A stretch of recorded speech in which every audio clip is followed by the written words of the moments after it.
Hello, I'm Rick Hours, and this is FYI.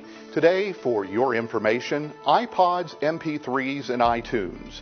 How has the way we get and listen to music changed in just the past few years, as digital has become the norm?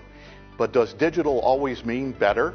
It's MPEG, music, something, encryption, something, compression thing. Yeah, okay, I know something about it, yeah. That's good. Well, an MP3 is basically an audio file, and it's a very compressed form of audio. It's what we call lossy compression. In other words, some of the musical information is actually removed from the file in order to make it smaller. So purists and people who like their music to sound the way it really sounded when it was being played by real people with real instruments might not like MP3s. They tend to, the theory behind it is that you pull out the sounds that the human ear can't hear, but of course we push it just a little bit extra and start pulling out sounds that the human ear absolutely can hear, and so MP3s aren't nearly as good as they could be. The downfall from that, from an audio quality, it's inferior to CD. So if you've got some audio files out there that are really into the quality, it's, you know, we've taken a step backwards.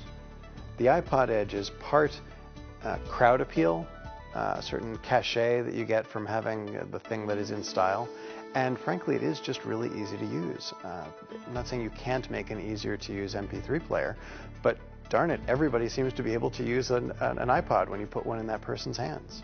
I've never seen anything like it since I've been in the business, and it seems like it's cropped up in the last, I don't know, 3 or 4 years. The iPod clearly caught on, went on to dominate the market, and I think it's because it's jewelry. I mean, there were other hard drive players, but they were uglier and they were harder to use. So this thing is beautiful and it's simple. When it first came out, it was a newfangled invention. Everybody was like, oh my gosh, it's so cool. The other really huge thing that the iTunes store did was a la carte song buying. You know, you buy the songs you want. You don't have to buy the whole album anymore.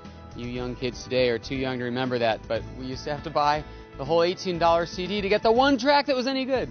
And you know what? The record companies knew that, and they exploited that, and they wouldn't put nearly the effort into the other tracks. So you could argue that this makes every single song more important to the record companies. You can download songs instantly. Someone mentions an album you don't have, as though there is any such thing as an album anymore, a collection of songs put out by a single artist that you don't have. You can instantly go to iTunes on your phone or on your iPod Touch, download it, pay for it. The whole transaction is right there, and okay, a little more than an instant, but it's pretty quick, and then you're listening to it.